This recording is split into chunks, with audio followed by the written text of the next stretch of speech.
my hope is that as years to come, I hope that there are more programs like mine that start to flourish around the country, to where we are allowing these kids to have the opportunity to fall in love with the horse first and then find that passion for the sport second.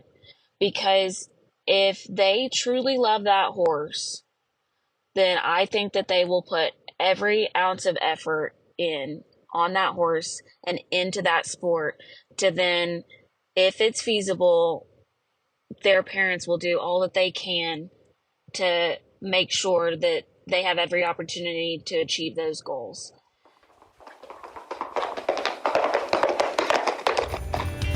You are listening to the Horse Radio Network, part of the Equine Network family.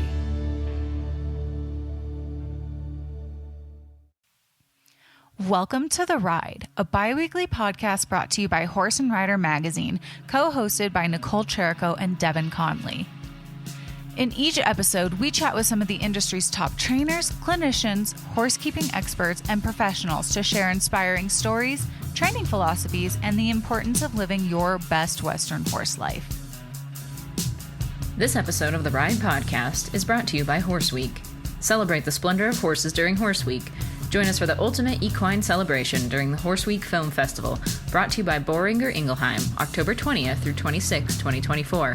This extraordinary event unites horse enthusiasts from around the globe in a free, week-long online film festival dedicated to the awe-inspiring world of horses. Sign up for our free newsletter to stay in the know and tune in live October 20th through 26th at horseweek.tv. Welcome back to the Ride Podcast. I'm Devin. I'm here with my co-host Nichole, and today we are joined by Shyanne Smith Posey. She is the owner of Bar Z Bar Performance Horses, and Shyanne grew up in the horse industry and has brought her knowledge and expertise from years of showing and training to her lesson program, where she specializes with youth and beginner riders. Shyanne, thank you for being here today. We're really excited to talk to you. Thank you, guys. I look forward to it. Absolutely. And so for those who aren't familiar with you, you definitely have deep roots in the horse industry. Can you just start with your background a little bit, growing up the way you did, where you did, your family, and just kind of give us a little background on your start in the horse industry? Yeah, you're right. It does go deep. I come from a long lineage of horsemen, whether it be horse trainers, horse traders. My aunt and uncle had a very successful lesson program, and they ran summer camps. I don't really know anything different other than the horse world. My parents trained halter horses all growing up. My dad is now dabbling in some of the sale horses and things like that, and trying to diversify his training program. But at a very young age, I started with ponies, of course. My first pony's name is Bubbles. Then in the summers, before, when you're showing the quarter horses, normally you start showing when you're 9. But before that, in the summers, when mom and dad would get on the road to go qualify horses and stuff, I would go to my aunt and uncle's place and I would help out with the summer camps. And that was when I really fell in love with like the actual riding and the horses, being around them. Not so much the showing at that point, but just the love of the actual animal. And being around all those kids my age, there's just lasting memories that now, almost 30 years old, I still have. So then fast forward to when I was 9, I vividly remember this. We were in St. Louis, Missouri, and I begged Brad and Val to let me get on. I don't even remember what horse it was, but I just was like begging to get on a horse. Being a halter horse kid, I was getting bored with just leading them around. I wanted to get on. I wanted to ride at the shows. And so I got on, and Val gave me like the most Valerie Kearns cutthroat lesson you could possibly give to a 9-year-old. And I got in the truck, we were headed home, and I was in the back seat, and I popped my head up there right in between mom and dad, and I was like, please please, I want to ride these things. I don't want to lead them anymore. This is so fun. And Dad goes, you want to do that? Like, that was so cutthroat. And I said, absolutely, I do. That's what I want to do. And he goes, okay. Just like my dad always does. Like, when I say I want to do something, he's like, all right, I'm going to make it happen some way, somehow. So we ended up getting the opportunity to lease Michelle Fornes's great horse, Jake. And he came down to Whitesboro, which is where I'm from. And I rode with Butch and Patty Campbell. And oh my goodness, like those people are seriously the salt of this earth. They are so, so, so, so kind and so talented. And they were very, very gentle with me, but at the same time, like pushed me outside of my comfort zone and taught me so much in that time that I rode with them. And then we ended up having to retire, or actually put Jake back in retirement because Michelle pulled him out of retirement for me.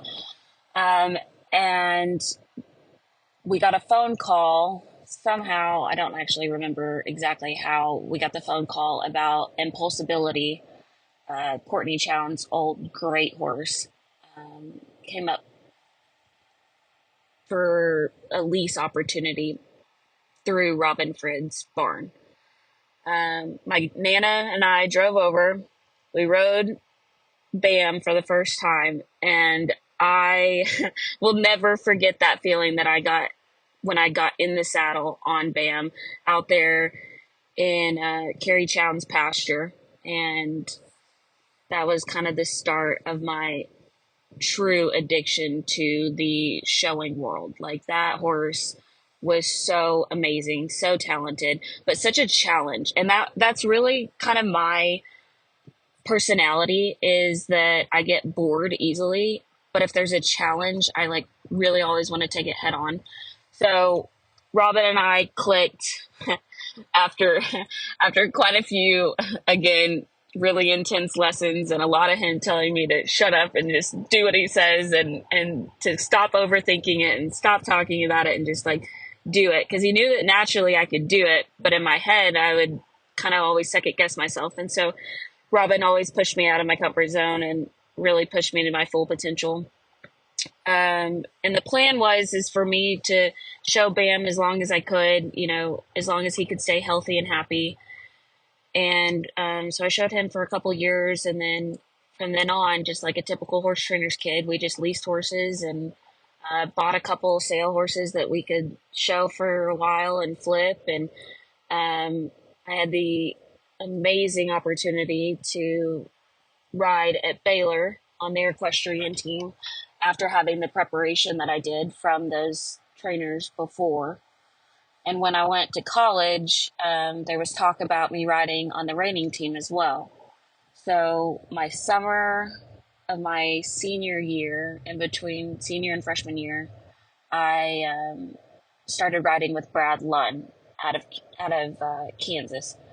And he is another just amazing influence that I've had in my life. He probably doesn't know it, but seriously, that man taught me so much. And there again, taught me, it goes back to like my aunt and uncle's summer camp program. Like, when I was at Brad's in the summertime, I just fell in love with the horse again. Like, we went and branded cows, we roped, and I mean, I can't rope to save my life, but like that summer, by golly, I felt like I could. Like, we had so much fun doing that. And I ended up showing the cow horse a few times and fell in love with that part. So 4 years at Baylor, I showed on the horsemanship team and the reining team.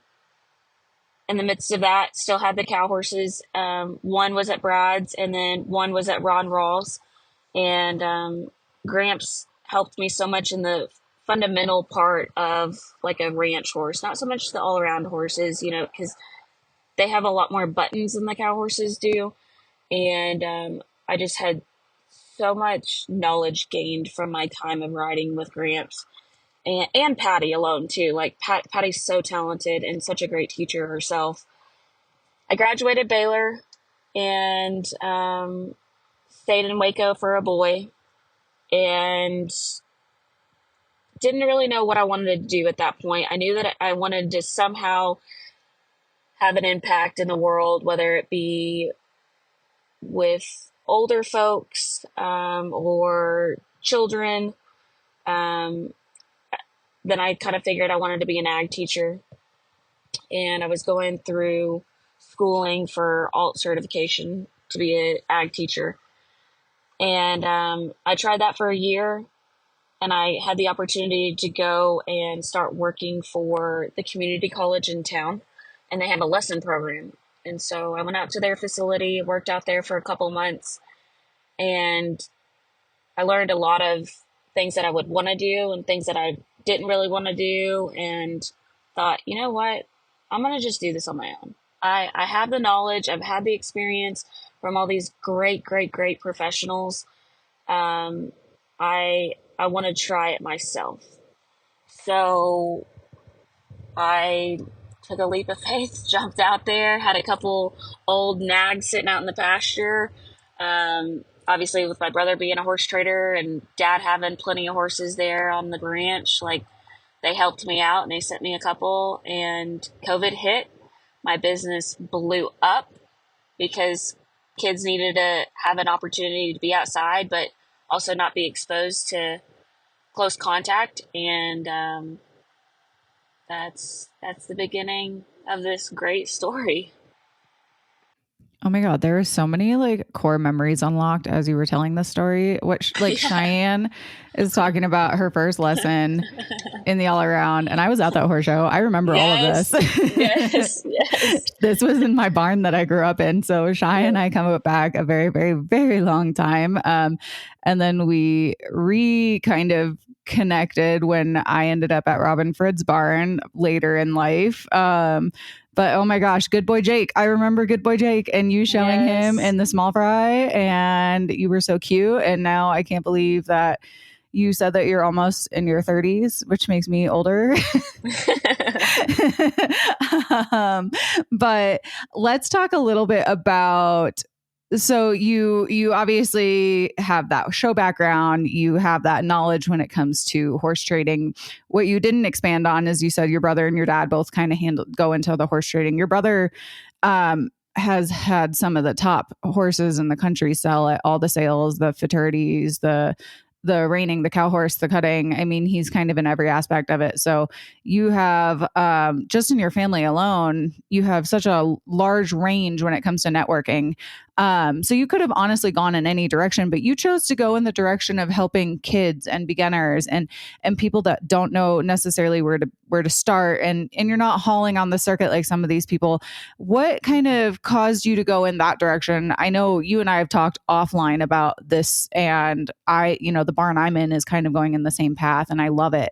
And it's so important. So can you kind of touch base a little bit about the importance of it and why you chose that path versus the high-end show horses, which you obviously had access to? Yeah, of course. So, right, no pressure, having Cooper be so successful. I mean, even at 18 when he left the house, like, he had it going on. He owned his own truck and trailers and things like that. So, yes, hats off to him. What a great, great, great business that he has now, him and Kelsey, and they've have some of the best connections in the world, not just the country, I mean, worldwide. So you're exactly right. That is a benefit to my business now, having that connection. And then of course, having Dad's expertise, knowledge, and his guidance has helped me along the way too. So back in 19, when I started my business, I had 2 core clients that came to me in hopes to have their daughters then go on to ride on an equestrian team. So the goal is for me to prep them similar to how Robin did, and those before Robin prepped me to get to college. That's what they were wanting. And long story short, I achieved that goal for that young lady. She ended up actually being a world champion in the meantime. So that was pretty darn cool. Being a world champion myself of multiple disciplines, but then to go on and train a world champion, like that's the coolest thing ever. I then had the younger girl that came along after Riley went to college. I had another rider underneath her that was a few years younger. And I could see it in her that she didn't necessarily enjoy the pressure that it takes to get on that show circuit, and the time and the commitment. Not saying that she's not committed to it. I'm just saying that it takes a different personality to put in that dedication. And that's all you have to do, is you have to eat, sleep, and breathe those horses. And it takes a lot of pressure, and it also takes quite a bit more commitment and financial commitment as well from the parents. And so I kind of took a step back, and I started to realize, you know what, like, yeah, absolutely. Like, I'm as competitive comes, and I'm for sure passionate and committed. And that's what helped me get Riley to the point that she ended up at. But then I was like, you know what? I remember those feelings that I had when I went to my Aunt Nicole's house in those summers and spent that time being around all these like lesson horses. And they weren't these high-end show horses. They were lesson horses. And some of those things have a lasting impact on my life now. And I thought, you know what? Like, why does it always have to be the pressure? Like, why does it always have to have that intense practices and shows and stuff? Now, don't get me wrong. Like, yeah, I love that. And so, and a specific kid loves that. And I made that happen because of the experience that I've had and the connections that I have. But I wanted to put a twist on it. And I wanted to allow any kid in any walk of life, any family member, I wanted them to have the opportunity to experience the animal that I love so much, and the animal that has impacted my life so much. You don't have to invest in the most expensive hobby. In my opinion, I think that this is one of the most expensive hobbies.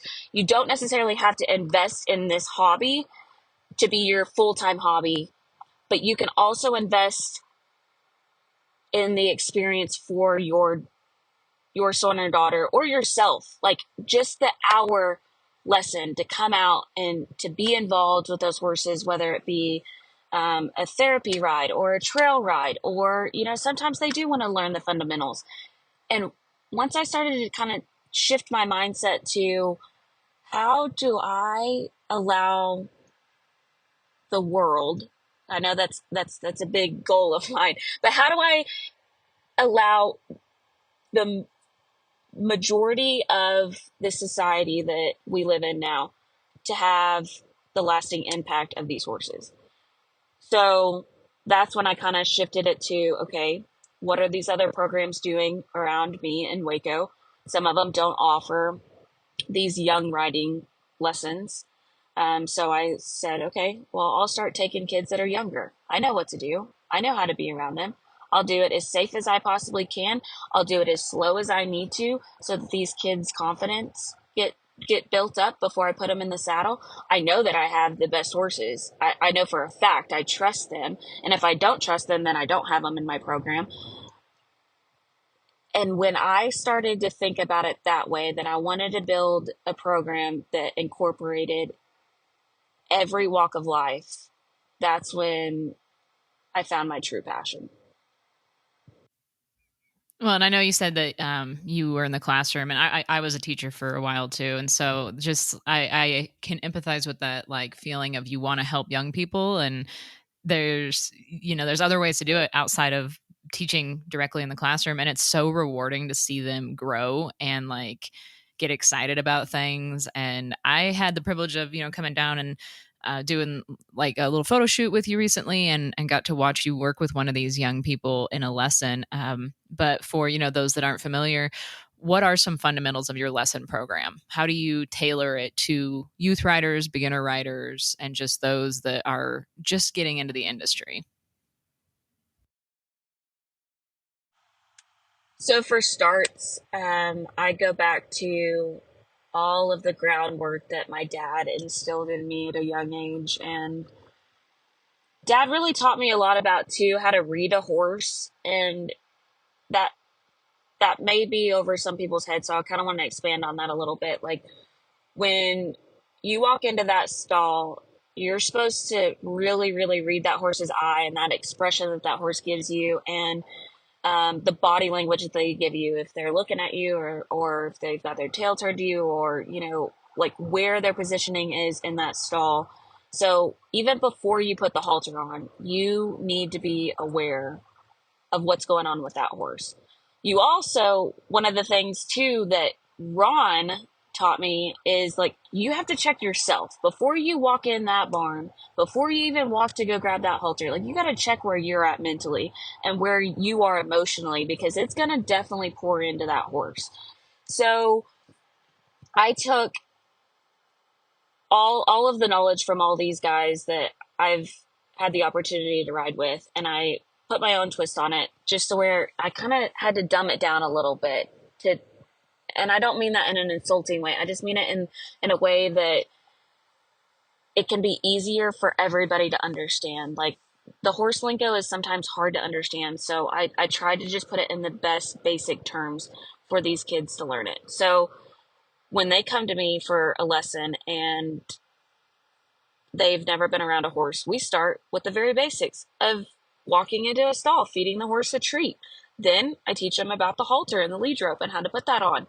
And then we talk extensively on where we need to be positioned around that horse so that we are safe at all times. Because I firmly believe that we need to be having fun around these horses, absolutely. But at the same time, everybody has to be aware of the size of animal that we're working with, and that accidents happen, and like, they can get spooked, and they're not just mechanics. Like, we can't just push a button and it works. So I try to teach these kids, like my dad did, to read your horse, to understand that horse is actually, like, reading you as well. So whatever confidence that you portray into them, then that's what they're going to give you back, or vice versa. If you're nervous, 9 times out of 10, that horse is going to be watching you a little differently.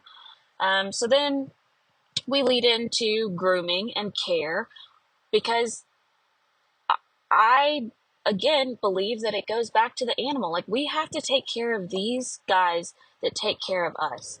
And that starts with grooming them. That starts with hoof care.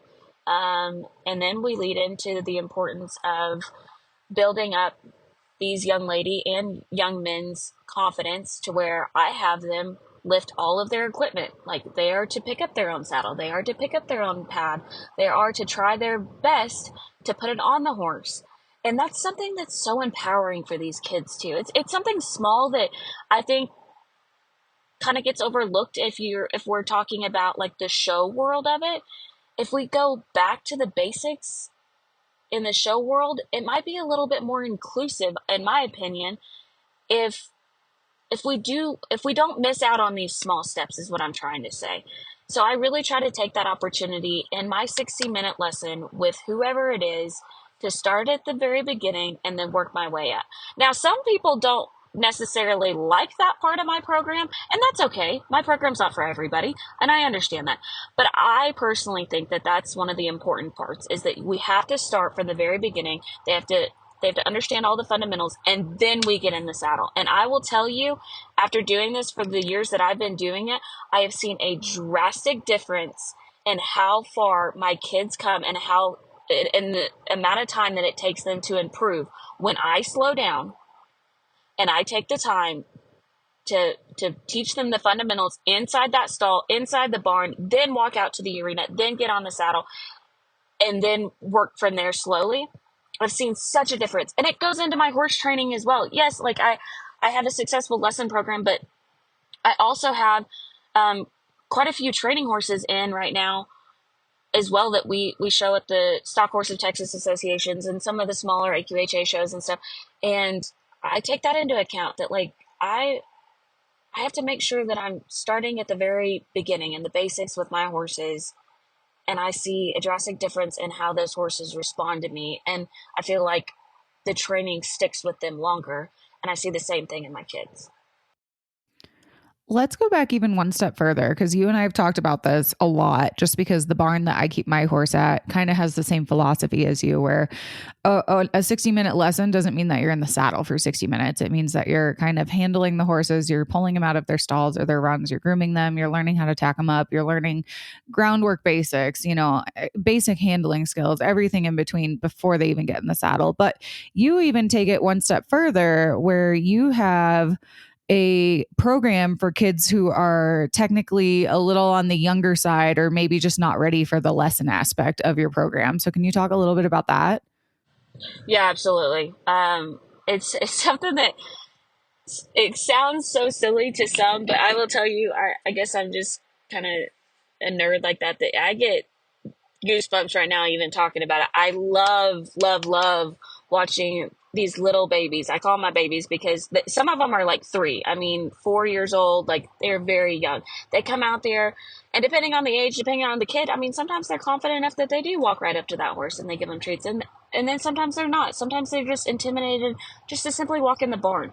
So for these kids that tell mom and dad, hey, I want to go ride a horse, I want to go see a horse, never been around a horse before, I started a program called my feed program, and it's for these very beginners. They may be young, some of them may be a little bit older, but at the beginning, I actually did make it for just the younger siblings to have them come out and have a job when their older siblings are riding with me.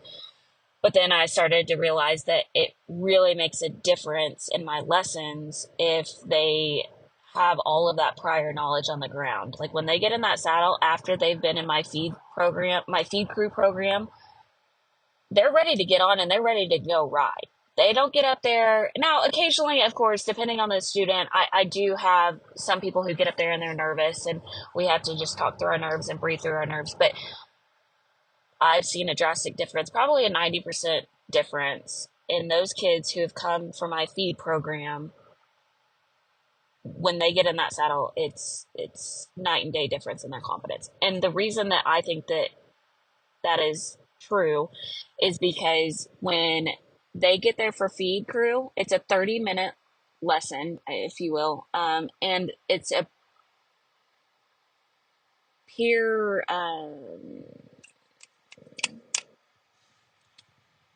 it's a guys, I'm like losing my train of thought of what word I'm trying to look for. It's like You're good.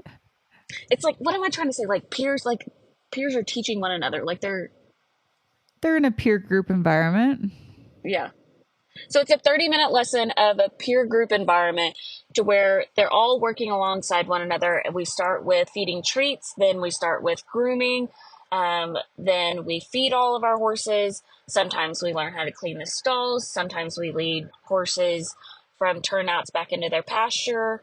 They just simply get to be around the animal, get confident with themselves and comfortable with the size of those horses. That's the biggest thing, is because they don't understand how big they truly are until they get up in that saddle. And then that's when they start getting frightened, in my opinion. So when they are around them more often and a few times before they get in that saddle, I see a drastic difference. And that's so cool, because like for those of us that grew up in the industry, I feel like those are the things we take for granted, is just knowing how to do those little things that again are probably like so easily overlooked. So that's such a neat first step for especially the little ones that, like I said, we probably take for granted. And you and I had kind of chatted about this a little bit before, but we all know that the horse industry, if you don't grow up in it, it can be hard to get into, and there are definitely barriers to entry. What do you see as kind of the biggest barriers to entry for these youth riders or these beginner riders when they're starting out? Or like, what do you see as the most common reasons people give up on their goals before they even get that far into trying to achieve them, just in the industry in general?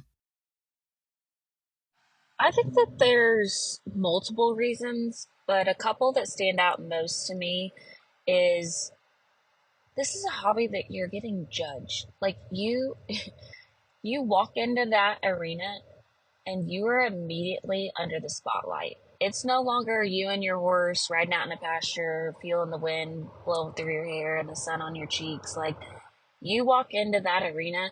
Now, for me, like, that's an adrenaline rush. Like, I always look forward to it, but it's not for everybody. And if you aren't accustomed to it, it can be very, very intimidating, to the point that mentally you put so much pressure on yourself, or mentally you psych yourself out to, it's like, why am I even doing this? Like, I walk in there and I immediately am being judged for how I ride my horses, which is the whole part of the sport.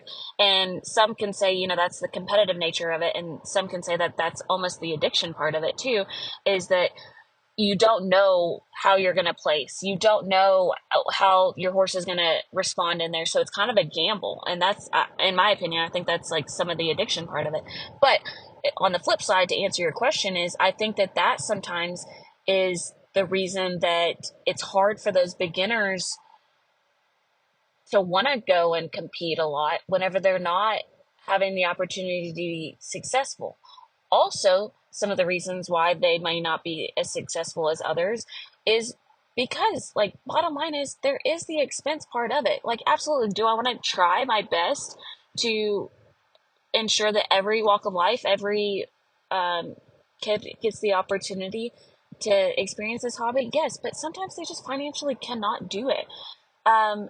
So the expense of these larger horse shows is a lot, and then the expense of having the fancy tack and the fancy outfits. And when I say fancy, I mean, like, some of these outfits and saddles and things cost more than some of my beginner horses cost. And that's just part of the industry, like, standards. Like, you have to look the part. And if you're working so hard day in and day out during practices, and you're investing in your trainers, and you then have to just go ahead and invest in the tack and equipment, but that's sometimes not readily available for everybody. And I think that's why some of the open shows and some of the smaller 4-H shows and little county shows are growing, is because these kids have the opportunity to wear helmets. They have the opportunity to just use their working equipment and pads, and they don't have to have all the fancy things. And I know that this may sound silly again to some, but when you go to some of those open shows and some of these smaller shows that I have been going to more recently, there's something to these kids having the opportunity of getting ribbons and getting their names called. It keeps them hungry. It keeps them excited. They look forward to, no matter what place they get, just that recognition. And sometimes at the bigger AQHA shows, or, breed shows, it's just points. And for these new beginner riders, they don't understand the point program. And again, it's kind of discouraging to them, because they walk in there, they're getting judged. Yes, of course, at the open shows they get judged too, but they still get some type of recognition. When you go to these breed shows, they get judged, and they have tough competition that are around them, and they've worked so hard, but sometimes they don't see their hard work pay off, even though I do as the coach, and other coaches do as well. Because we can always find improvement if we're looking for it. We can always find the positives. But sometimes for these beginner people, they don't quite see the improvement or the positives when they've had such a large investment in on these shows, but then not a whole lot in return. Does that make sense? Definitely. Let's talk a little bit about that. Let's talk about the grassroots organizations, because I think they're kind of making a comeback as things get more expensive. It's getting harder to be able to travel on the road. Some of those major circuits are like 2, 3, 4 weeks long, and that's just not doable for a lot of regular working 9-to-5 kind of people who only get so many days off a year. And then, we can take it even one step further, where things are really expensive in terms of tack, outfits, horses. I mean, everything, even just to get to the horse show. And Shy, you and I have obviously both seen that side of the world. Like, we grew up in it together. We showed in that circuit, and it is so much fun, and there's a lot to be learned in it. But I've recently started going to the open shows in Colorado here locally, just as kind of like what you're doing with your local shows in Texas. And there are so many talented little kids there. There are some really great horses. Our local horse shows are giving away belt buckles at horse shows. And I mean, there were like 25, 30 kids in a class. They're having so much fun. Our kids, the barn that I'm at is part horse rescue. So some of the kids show their rescue horses and they can go and they can be competitive and they can take their rescue who knew nothing and now does the showmanship and the horsemanship and go win a ribbon. And they're so excited and it's just a lot of fun. So let's talk a little bit about the grassroots organizations and how, you know, they really do help that demographic of people who are new to horses and showing kind of get a feel for showing without feeling intimidated or overwhelmed or just to the point to where they're like, this is unachievable. Yeah. So I think that you just made a great point, Cheerio, when you're talking about those rescue horses or just like, you know, your lesson horses or your ranch horses, being able to show in so many different classes, having the opportunity to have so many chances to go out and showcase their hard work, where not to discredit our breed shows at all. Like, I think that there's so many associations now, whether it be the reining or the cutting or just the AQHA all around stuff. It's becoming so specialized, which I don't think that that's a bad thing. I think for, you know, breeding programs, I think that that's great. I think that for specific horse trainers who are training that specific discipline, it's working out in their favor. They're getting better horses. They're, you know, making more money, having the opportunity to show for more money. But when we're talking about the beginners, it makes a little bit more sense in my head. And I've seen that my clientele are kind of understanding it a little bit more too. When I say, hey, we need to go find a versatile horse. We need to find a horse that can do multiple events. And maybe they can't because of their physical ability, but if they have the mindset to be forgiving and be willing to pack a beginner rider around, then I can teach it. Like I'm versatile enough that I can teach it to get around a class for that beginner rider. And those open shows that you're talking about, I think the reason that they're having a comeback is, one, more people that have those horses at home and have the availability to like train them at home themselves or just, you know, ride them and have fun with them, haul them places to go trail ride and stuff. They're also looking to go and have a little fun weekend with their girlfriends or, you know, kids wanting to go and compete against other friends. So there's more interest in being able to show in more classes, have it cheaper so it's more affordable for them to do. And you made the great point again, is they don't have to take time off to do that because it's already a large expense. But when you have to take time off, then, I mean, that's money that you're losing. So I'm not saying that we shouldn't continue to support our breed shows because we definitely should. But when we're talking about the beginners, to get them to that level, I think that it's really important that I continue to push for my people, my beginners, to start at these open shows. And on that note about you're talking about the buckles, one thing that I do, and I've talked to my clientele about, is if you can, if it's something that you can financially do, I always ask them to make sponsorships. I ask them to donate what we can as a team from Barzy Bar Performance Horses. I like to make whatever contribution that we can to these shows so that they continue to keep coming back for years and years to come. And you're exactly right. Those buckles, like, that's an expense that sometimes they don't have the opportunity to, but oh my goodness, like that is one of the biggest goals for some of my kids. And it is so darn cool because I'll tell you, and I mean this in the most humbling way, I between Cooper and I, we have buckets of buckles, and I know exactly what horse or pig or goat, like, I won those buckles with. Absolutely. I remember all that. But I kind of take it for granted how exciting that would be for a kid that has never won something like that. And you don't get to do that whenever we go to these big circuit shows or like qualifying shows. They don't have that opportunity. So I just think that that is so cool for these kids to have the chance to work their little tails off and get the recognition that they deserve. I think there's just so much good advice in general in that conversation, you know, that we just had about, like, if you're starting out, don't be discouraged by starting with the open shows, starting at the lower level, work your way up, enjoy showing your horse. Like, maybe look for a horse that has more versatility instead of making sure that you buy a specific horse for a specific discipline, just kind of broadening your horizons there.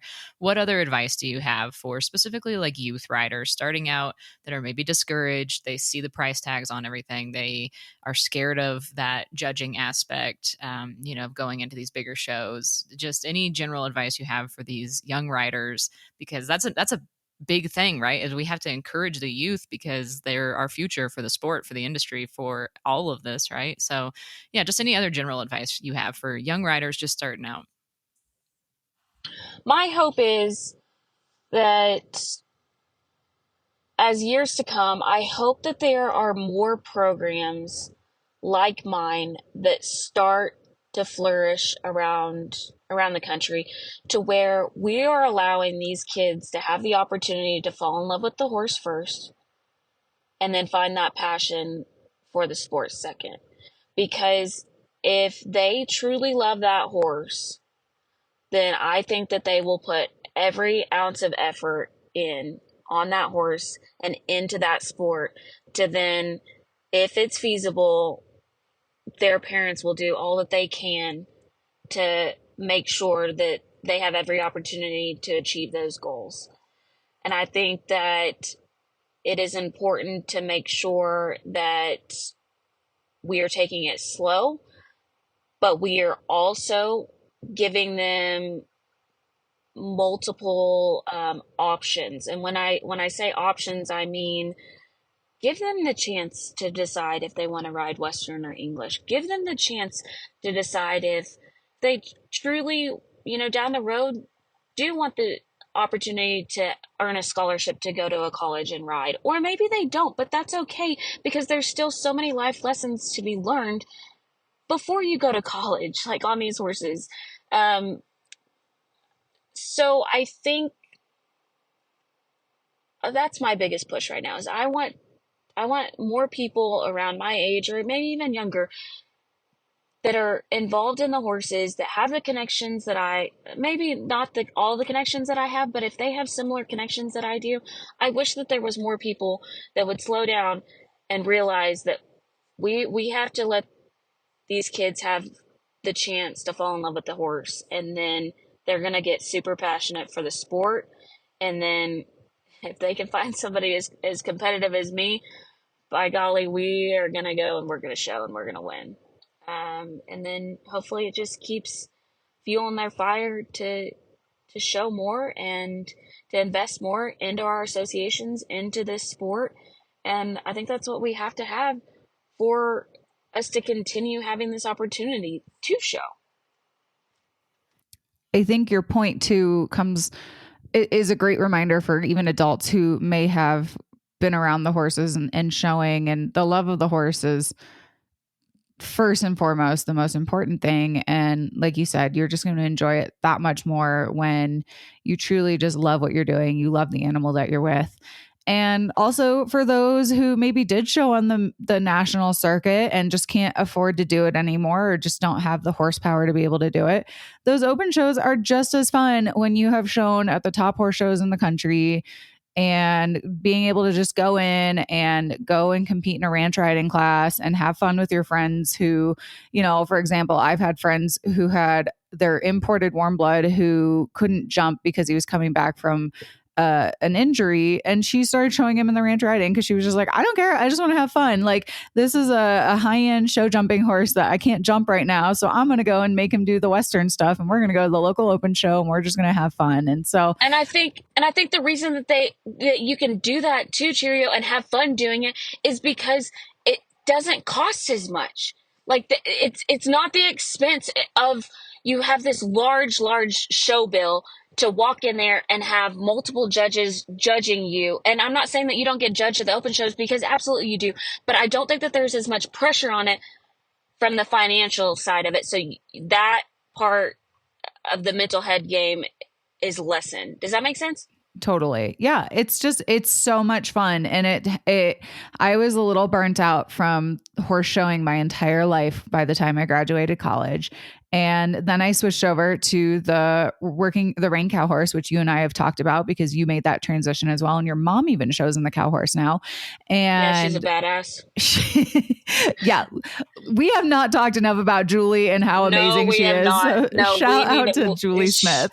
Shout out to Yaya, man. She makes our world go round, and she definitely is the heartbone to all of us. So yeah. But it just like kind of revived my love of showing and horses and just doing stuff in general. And I love just being able to load up our little 4-horse trailer and go to the local horse show and hang out all day and ride and show and have fun, and then go home at night. And it's not, yeah, you said it's not a lot of pressure. It's not a lot, the expenses aren't that bad. And I know what I have, right? I can't afford the 6-figure, whatever. And that's fine. I'm going to have just as much fun.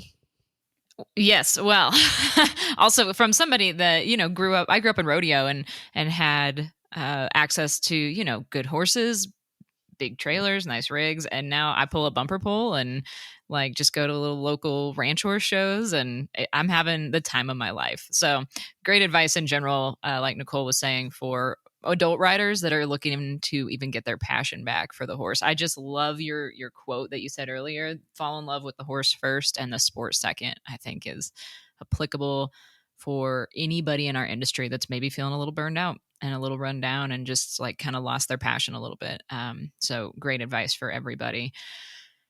So I think too, sorry, Devin, on that, one thing I've noticed with my horses, whenever I change my philosophy to slowing down and to really, it sounds hippie-ish, but to really listen to them, like slow down, because I listen to my kids and I take the time and I stop and I make that eye contact with them. I get down on their level. I slow down and I truly turn off my mind so that I'm just listening to them. And when I started doing that to the horses, I've noticed that all of them are so much more happier, and they are more willing to do their job and do it happily for these riders, because it's tough. Like, I'm not going to lie. Like, I can make it look easy, but it is very, very difficult to find these horses that mentally can handle the pressure, because it is a lot of pressure for those guys to carry a beginner rider that doesn't quite have the knowledge or the skill set to put those horses in the proper position, but also to physically be talented enough to go and do multiple disciplines. So it's difficult to find those horses, but with my connections, I've done a really, really good job of finding those horses and building my program up to have some of the best horses, in my opinion, for the jobs that I need. But to maintain their mental health, just like we need to as riders, I have to allow them to be horses. I turn them out, and I know there's a lot of controversy on this. We have some very, very expensive horses in our barn, and we have some that are not very expensive, but they all get turned out. They all have the chance to go graze. They all have the chance to have days off. They don't get hammered on all the time. When I mean hammered on, I mean like full training 7 days a week. They don't, but they get treated like animals, and we truly love them and we care for them first as animals, and then second, we ask them to go and be our teammates, and we ask them to go and do their job.